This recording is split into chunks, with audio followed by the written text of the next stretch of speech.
Dalam hidup ini selain ada orang yang berjuang untuk mengejar kesuksesan, tapi ada juga orang yang berjuang untuk sekedar bertahan karena keterbatasan yang dia miliki. A Silent Voice menceritakan seorang gadis tuli dan bisu yang dijauhi teman-temannya dan tetap mencoba membalas bulian serta cacian dengan memaafkan. Akankah dia sanggup bertahan hingga dia dewasa? Penasaran seperti apa kisahnya? Langsung aja kita simak videonya. Suatu hari di sebuah sekolah, seorang siswi bernama Nishimiya Soko, atau simpelnya kita panggil dia Mia, baru saja pindah ke sebuah sekolah dasar, di mana dia mendapat kelas yang bisa dibilang tidak baik untuknya. Karena di kelas inilah Mia bertemu dengan Soya, yang dikenal suka usil kepada temannya yang lain. Sewaktu Mia memperkenalkan dirinya menggunakan buku tulis yang dia sebut itu adalah buku untuk komunikasi, Soya pun terkejut bahwa anak baru di sekolahnya itu adalah seorang tunarungu. Pada awalnya semua tampak baik-baik saja, hingga sekolah mereka memutuskan untuk memberikan pelajaran tambahan selama 3 menit setiap paginya untuk mempelajari bahasa isyarat yang tak lain bertujuan agar mereka dapat berkomunikasi dengan Mia. Hal ini mendapat pertentangan dari teman sekelas Mia yang bernama Ueno, yang juga teman akrabnya si Soya, di mana Ueno secara terang-terangan menolak keputusan dari guru. Tapi seorang siswi bernama Sahara justru menyambut positif keputusan ini dan menyetujui pelajaran tambahan yang diberikan. Keesokan harinya terjadi momen yang membuat Ueno makin tidak menyukai Mia. Saat Ueno disuruh membacakan sebuah teks, dia diperingatkan oleh gurunya karena intonasi bacanya yang buruk. Tapi giliran Mia yang membaca, dia malah tidak ditegur sama sekali. Hingga ketika Soya disuruh membaca, dia pun meniru suara Mia. Dan hal ini tentunya membuat Soya ditegur oleh gurunya. Sejak kejadian itu, Ueno menghasut murid lainnya untuk menjauhi Mia. Ketika Mia sendirian, Soya mencoba menghampirinya. Mia mengira Soya bakal menghiburnya, tapi ternyata satu-satunya teman Mia di sekolah hanyalah Sahara, dan mereka selalu tampak berduaan. Hal ini membuat Soya dan Ueno berniat melukai perasaan Mia dengan menuliskan di papan tulis sebuah kalimat yang berisikan bahwa Sahara meninggalkan banyak temannya sejak kehadiran Mia. Mia pun masuk ke dalam kelas dan melihat tulisan itu. Kemudian Soya berpura-pura menghapusnya, seolah itu bukanlah perbuatannya. Akan tetapi Mia tidak merasa bersedih sedikit pun, seperti yang mereka harapkan. Dan malah dia menuliskan kata terima kasih kepada Soya.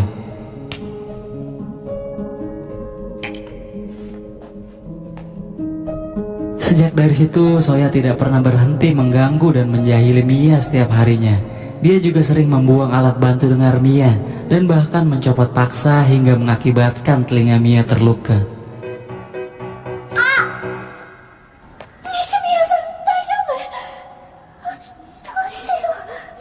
Sewaktu pulang sekolah, Soya dan teman-temannya dicegat oleh Mia seorang diri. Tapi Mia datang bukan untuk membalas perbuatan Soya kepadanya, melainkan menulis permintaan maafnya, walaupun dia tidak tahu dia punya salah apa kepada Soya. Setelah itu Mia berharap agar Soya bisa berteman dengannya.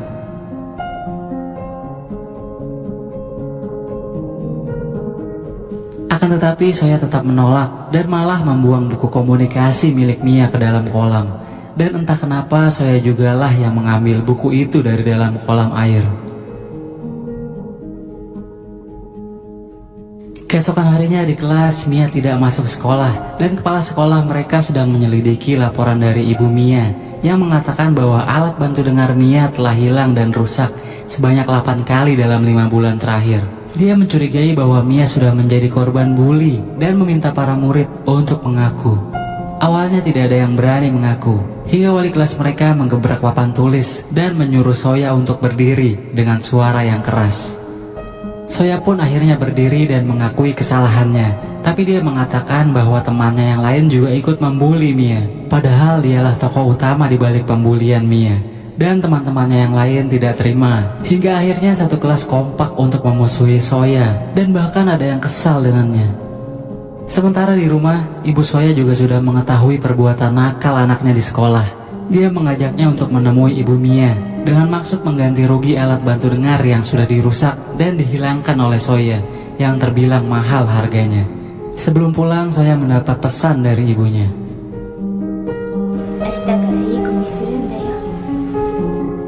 Keesokan harinya di sekolah, Soya tidak sengaja melihat Mia yang sedang ngelap-ngelap meja miliknya. Soya kemudian secara kasar memaksanya untuk berhenti, tapi seperti biasa Mia membalasnya dengan senyum, yang membuat Soya merasa jijik sehingga dia mendorong Mia. Hingga puncaknya kesabaran Mia habis dan balik melawan Soya. Mia juga mengatakan kalau selama ini dia sudah berusaha untuk selalu berbuat baik kepada semua orang, tapi entah kenapa Soya membalasnya dengan cara sebaliknya.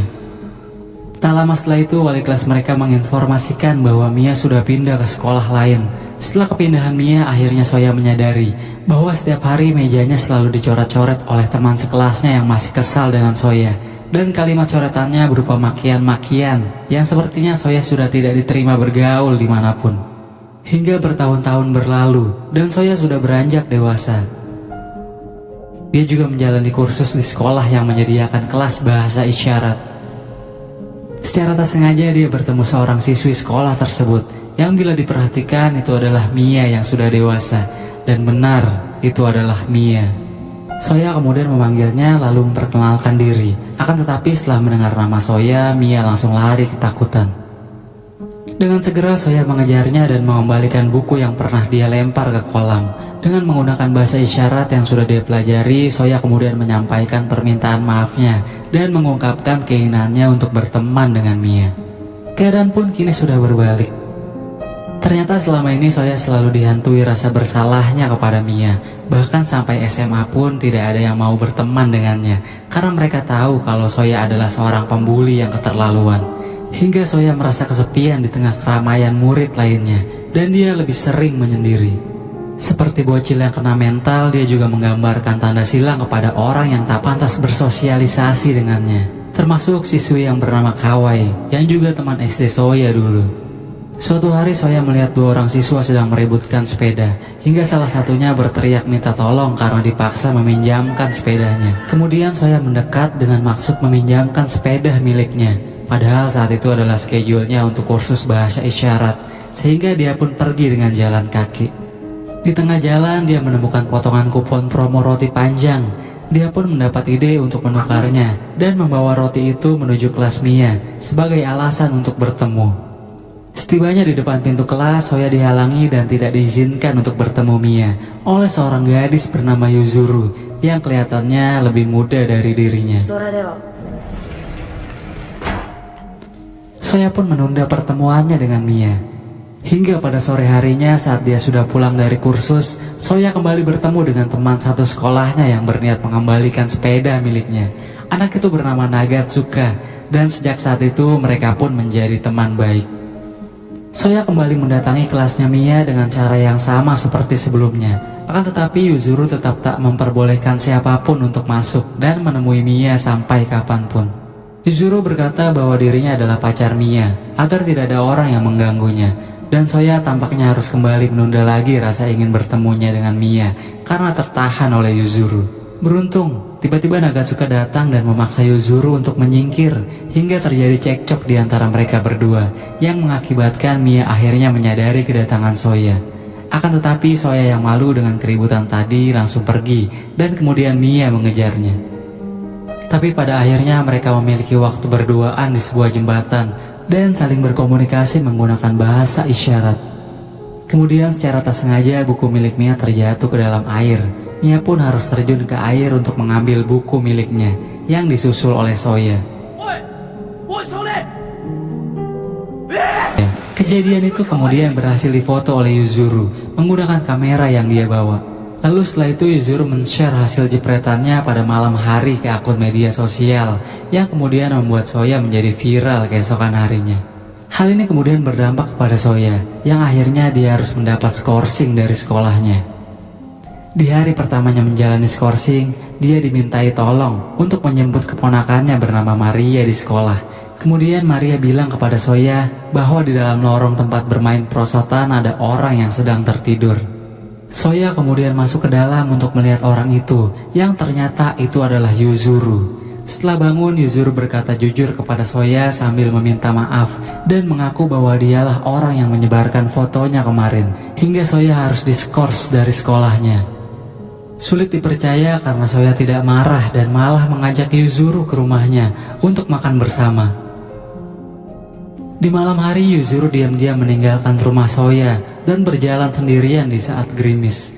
Namun Soya menyusulnya menggunakan satu payung untuk mengantarnya pulang. Di perjalanan mereka membicarakan Mia, dan walaupun merasa aneh, tapi Soya masih percaya bahwa Yuzuru adalah pacar Mia, sehingga dia mengatakan untuk tidak akan mengganggu Mia lagi. Sesampainya di sebuah jembatan, mereka berpisah, dan Yuzuru mengungkapkan kepada Soya melalui bahasa isyarat bahwa dirinya bukanlah pacar Mia, melainkan adik perempuannya. Ibu Yuzuru yang juga ibunya Mia ternyata sudah menunggu. Dia lalu menghampiri Soya dan kemudian menamparnya karena dia masih gregetan melihat wajah Soya jika mengingat kenakalan Soya kepada anaknya dulu. Tapi sepertinya Mia sendiri sudah memaafkan Soya dan dia tahu Soya mendekatinya karena tulus ingin berteman. Dan akhir-akhir ini mereka pun banyak menghabiskan waktu bersama. Suatu hari mereka bertemu dengan teman lama mereka saat SD, yaitu Sahara, orang yang juga merupakan sahabat baik Mia dulu. Kemudian Mia dan Sahara larut dalam obrolan dua gadis dewasa, dan itu membuat Soya merasa risih. Lalu kemudian dia meninggalkan mereka berdua. Saat akan nyebrang jalan, dia bertemu dengan gadis kucing yang sedang memberikan kupon promo kepada orang yang lewat. Soya pun memperhatikannya dengan seksama wajah gadis kucing itu, dan dia mengenali gadis itu adalah Ueno, teman semasa SD-nya dulu. Beberapa hari kemudian, Soya bersama Nagatsuka mendatangi toko di mana Ueno bekerja sampingan. Namun Ueno malah bersembunyi setelah menyadari kedatangan Soya. Saat Soya pulang, dia bertemu Yuzuru yang sedang bertamu di rumahnya. Lalu Soya menitipkan dompet kepala kucing untuk diberikan kepada Mia sebagai hadiah.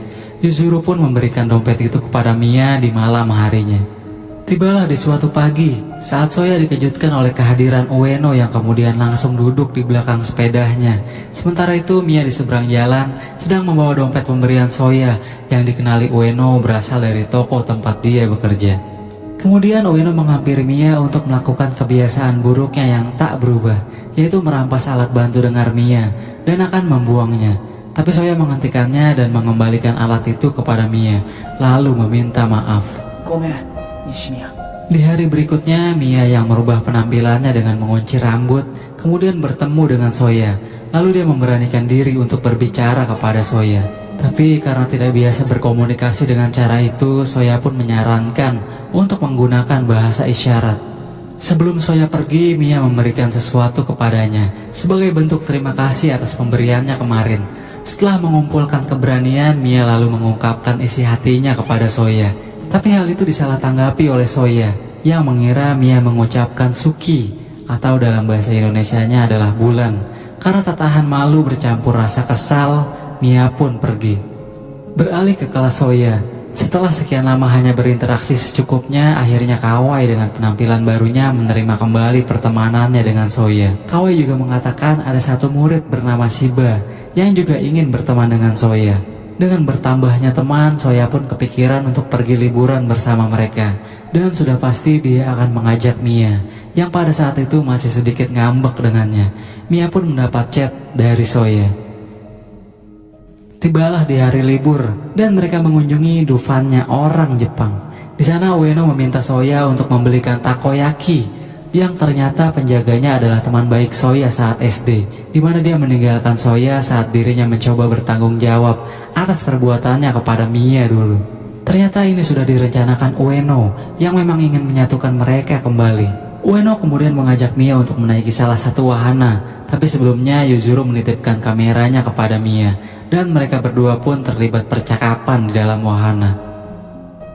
Keesokan harinya Yuzuru mendatangi rumah Soya untuk memperlihatkan hasil video rekaman yang terekam dari kameranya, di mana Ueno mengatakan kepada Mia bahwa dia membenci kehadiran Mia yang dianggapnya sudah memecah belah pertemanannya dengan Soya di SD dulu. Walaupun Mia terdengar minta maaf, tapi Ueno menolaknya dan terlihat dia malah sempat menyerang Mia.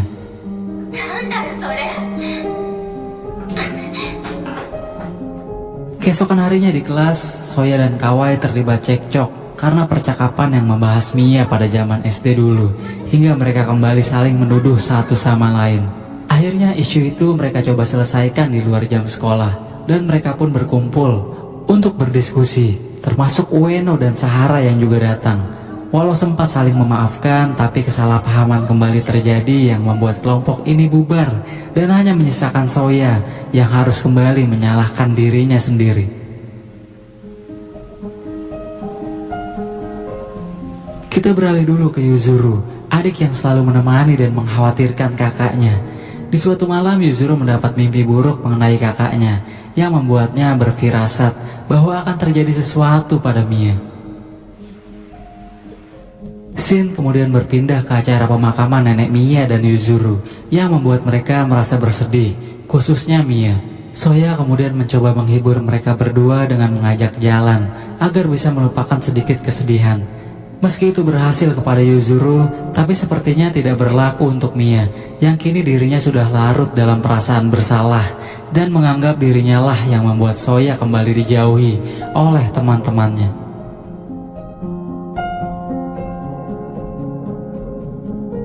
Yuzuru dan Mia mengajak Soya untuk mempersiapkan kue ulang tahun ibu mereka, yang dimana ibu Mia masih terlihat kesal dengan Soya.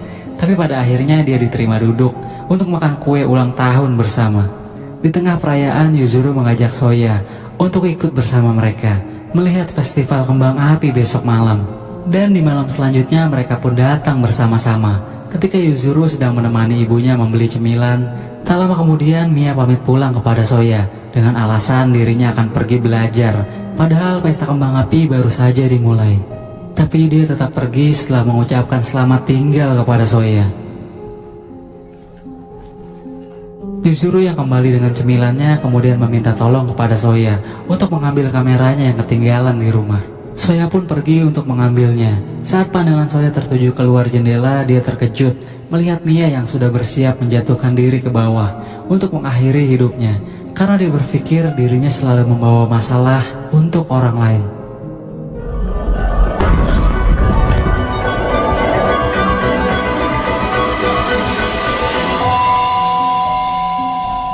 Tapi Soya masih sempat menggapainya dan mengerahkan seluruh tenaga untuk menarik Mia. Soya kemudian berdoa, jika Mia berhasil selamat, maka Soya berjanji akan menempatkan dirinya ke dalam lingkungan sekitar sebagai pribadi yang lebih baik.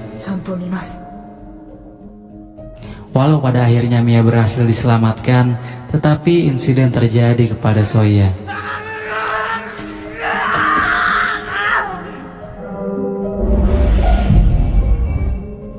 Soya pun harus dilarikan ke rumah sakit karena mengalami koma. Dan tak lama Yuzuru datang bersama ibunya untuk menjenguk sekaligus meminta maaf kepada ibu Soya atas apa yang terjadi yang disebabkan tindakan bodoh anaknya. Sementara itu Ueno sedang memberi pelajaran kepada Mia di luar lobi rumah sakit dan tidak berhenti menyalahkannya atas kejadian ini. Hingga ibu Mia datang dan menamparnya, tapi Ueno malah balik menyerang dan terjadilah perkelahian yang akhirnya dipisahkan oleh ibu Soya. Beberapa hari kemudian Mia berinisiatif untuk meminta maaf kepada sahabat lamanya yang juga sahabat Soya, guna memperbaiki hubungannya dengan cara mendatangi mereka satu persatu. Di malam harinya Mia bermimpi tentang Soya yang membuatnya terbangun dan khawatir dengan kondisi Soya. Dia kemudian menyelinap dan keluar menuju jembatan untuk menenangkan diri. Di saat bersamaan Soya juga terbangun dan melepaskan alat medis di tubuhnya. Kemudian dia menuju jembatan tempat Mia berada. Mereka pun bertemu dan saling meminta maaf satu sama lain. Soya juga berjanji akan membantu Mia untuk keluar dari masalah hidupnya sebagai seorang teman. Beberapa hari kemudian, Soya yang sudah sehat kemudian diminta ibunya menemui Ueno yang juga sudah menunggunya untuk mengucapkan terima kasih karena Ueno lah yang merawat Soya saat dia koma. Keesokan harinya saat Soya sudah sepenuhnya sembuh dan dia akan menghadiri festival di sekolahnya ditemani Mia.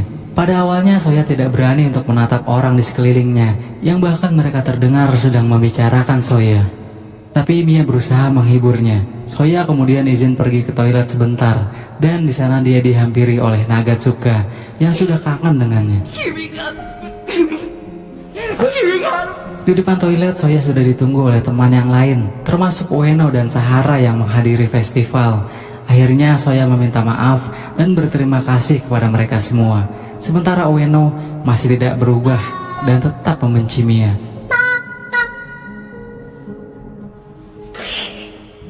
Di lapangan area festival, akhirnya Soya mencoba terbiasa untuk menatap orang di sekitarnya, dan dia akhirnya berhasil.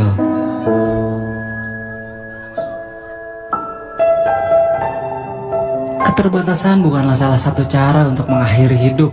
Tetap berusaha agar semuanya berjalan dengan baik. Jadilah diri sendiri dan buat perubahan. Terima kasih untuk kalian yang sudah menonton video ini, dan sampai jumpa di video selanjutnya. Sayonara.